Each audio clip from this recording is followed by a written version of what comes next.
सुख का नाता। भरत फरीफ को राम सनेही, जग जप राम राम जप जहीं।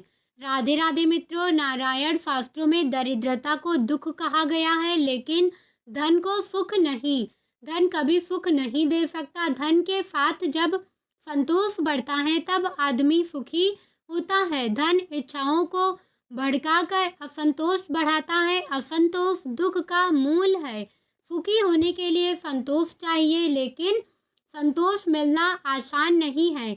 इसके लिए संत समागम चाहिए। संतों से मिलने से जीवन में संतोष आता है, क्योंकि उनका जीवन संतुष्टि और पूर्णता का प्रतीक है।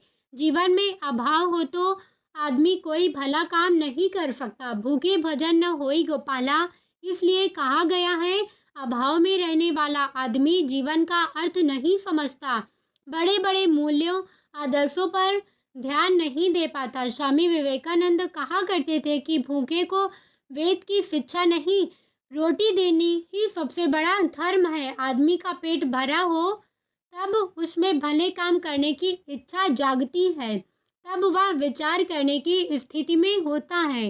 धन का जीवन में बड़ा महत्व है। जब वह अभाव दूर करता है तब आदमी की शक्ति बनता है। जब वह लोभ को बढ़ाता है तब आदमी को क्षय करता है। धन की तलवार दुधारी है, उसे संभल कर इस्तेमाल करने से जीवन में सुख बढ़ता है, कुछ कर पाने की शक्ति आती है, आदमी का आत्मगौरव बढ़ाता है। किसी के सामने हाथ पसार कर जलील होने से वह बचता है। धन के इसी महत्व के कारण मुनि भारद्वाज जीवन और प्राण के साथ उसे जोड़ते हैं। निसंदेह जीवन और प्राण न हो तो धन माटी बन जाएगा। इसीलिए तीनों की महत्ता है। तीनों व्यक्ति को बहुत प्रिय होते हैं। भरतलाल को राम इतने ही प्रिय थे, इसीलिए मुनि भारद्वाज भरतलाल को सौभाग्यशाली मानते हैं।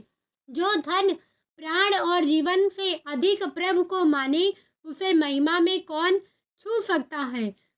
धन का मोह बड़ा प्रबल होता है। प्रायः आदमी भगवान की पूजा करता है तो धन ही मांगता है, क्योंकि धन सुख का आधार है।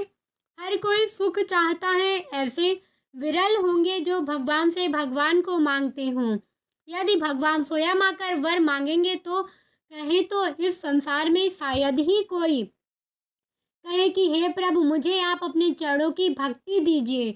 अधिक संख्या में लोग धन मांगेंगे, ख्याति मांगेंगे, यश मांगेंगे। कोई कुबेर बनना चाहेगा, कोई प्रधानमंत्री होना चाहेगा, कोई बड़े बड़े सपने देखा है कि ये मिल जाए वो मिल जाए, किंतु प्रभु का कोई नहीं बनना चाहता। नारायण एक कथा हमें याद आती है। एक बार मुनि नारद ने श्री विष्णु भगवान से कहा कि महाराज, मृत्युलोक में धर्म का बड़ा प्रबल भाव जागृत हो गया है। सभी लोग भागवत गीता आदि सुन रहे हैं, देवी जागरण कर रहे हैं, मंदिरों में अपने प्रिय भक्त हनुमान की जय जय जयकार कर रहे हैं। चारों तरफ धर्म ही धर्म है। भगवान बहुत खुश हुए, किंतु लक्ष्मी अम्बा ने कोई खुशी जाहिर नहीं की। उन्होंने कहा, नारद धोखा खा गई हैं। आदमी धार्मिक नहीं हुआ, भयभीत हो गया है। धर्म के कारण नहीं, भय के कारण पूजा कर रहा है। प्रभु, मैं अच्छी तरह जानती हूँ, आदमी आपका ऐश्वर्य नहीं, मेरा वैभव चाहता है। नारद मुनि को यह बात अच्छी नहीं लगी। उन्होंने भगवान से प्रार्थना की कि वे स्वयं चलकर अपनी आंखों से सबकी भक्ति भावना देख लें। प्रभु तैयार हो गए। एक विद्वान का रूप बनाकर वे शाम को एक व्यक्ति के घर पहुँचे। उन्होंने कहा, मैं यात्री हूँ, शाम हो गई है, मुझे रात भर यहाँ रहने दो तो बड़ी आपकी कृपा होगी। घर में विद्वान अतिथि को पाकर वह आदमी बड़ा प्रसन्न हुआ। विनय के साथ बोला, मेरा अहोभाग्य जो आप आए, आप यहाँ विश्राम करें, आपकी सेवा करके मुझे प्रसन्नता होगी। भगवान वहाँ रुक गए। भोजन के बाद परिवार के लोगों के साथ बैठकर सत्संग किया। प्रभु की वाणी में अमृत था। आदमी बहुत प्रभावित हुआ। दूसरे दिन उसने उन्हें जाने नहीं दिया। विशाल कथा का आयोजन किया। लाखों लोग भगवान की अमृतवाणी सुनने के लिए जुटने लगे। प्रभु को नारद की बात पर विश्वास हो गया। लक्ष्मी जी ने प्रभु का प्रभाव देखा। उन्होंने उसकी सत्यता कथा जानने के लिए एक उपाय किया। जब एक औरत अपना घर बंद करके कथा सुनने के लिए जा रही थी, तो लक्ष्मी बुढ़िया माँ बनकर उसके पास आई और कहा, बेटी मुझे प्यास लगी है, थोड़ा पानी पिला दो। औरत झल्ला उठी। उसने कहा, अरे पापिन, कथा के समय ही तुझे आना था, मैं देर से पहुंचूंगी तो पाप लगेगा। महात्मा जी कहते हैं कि कथा शुरू होने से पहले ही पहुंच जाना चाहिए। खड़ा रखा है बाहर घड़ा रखा है, जितना चाहो तुम पानी निकाल कर पी लो। बुढ़िया माँ ने औरत को समझाया, बेटी मेरे ऊपर एक सांप है, मैं स्वयं पानी नहीं पी सकती। जिस बर्तन में मैं हाथ से छू देती हूँ वह सोना बन जाता है, उसमें रखा सामान भी सोना हो जाता है। तू कृपा करके मेरी प्यास बुझा दे। औरत आश्चर्य से भर उठी। उसी कथा में देर से पहुंचने का पाप भूल गई। धन सामने हो तो भगवान की क्या जरूरत। उसने प्यार से बुढ़िया को बैठाया, मांझ धोकर एक बड़ा सा घड़ा लेकर आई। माँ तुम मुंह खोलो, मैं इस घड़े से ही तुम्हें पानी पिला देती हूँ। छोटे बर्तन जूठे पड़े हैं, मुझे कथा में जाने की जल्दी है।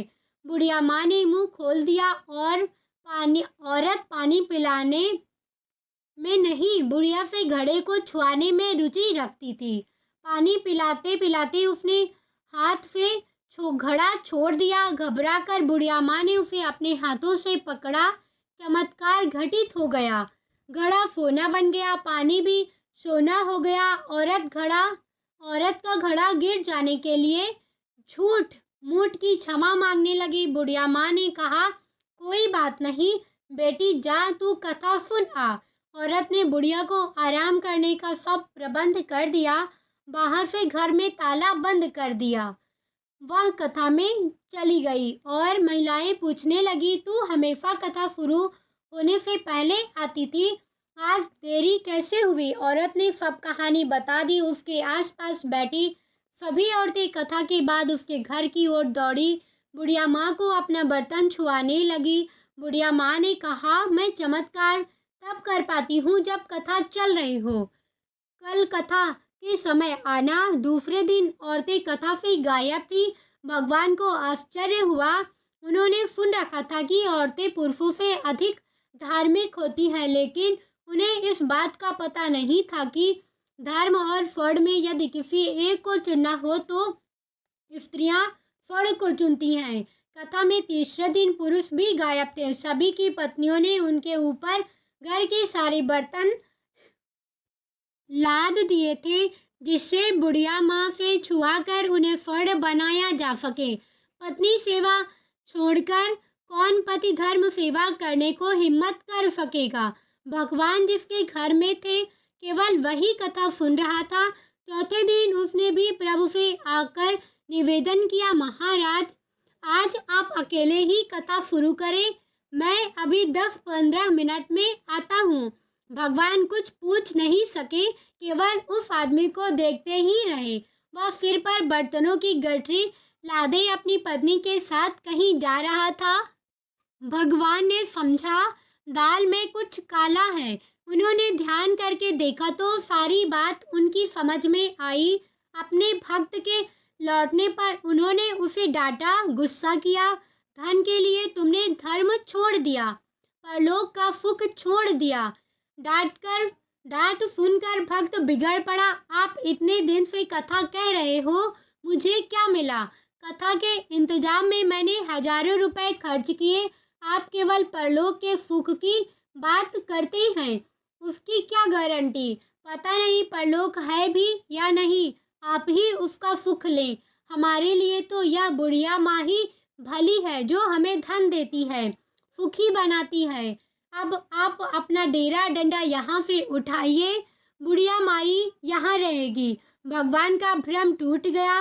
लक्ष्मी की बात उन्हें सच लगी। वे तुरंत वहाँ से उठकर चल दिए। उन्होंने अच्छी तरह समझ लिया कि जब धन की बात आती है तब आदमी के लिए धर्म व्यर्थ हो जाता है। वह धर्म धन पाने के लिए करता है, प्रभु को पाने के लिए नहीं। नारायण स्मृति। यही थी संपूर्ण वीडियो।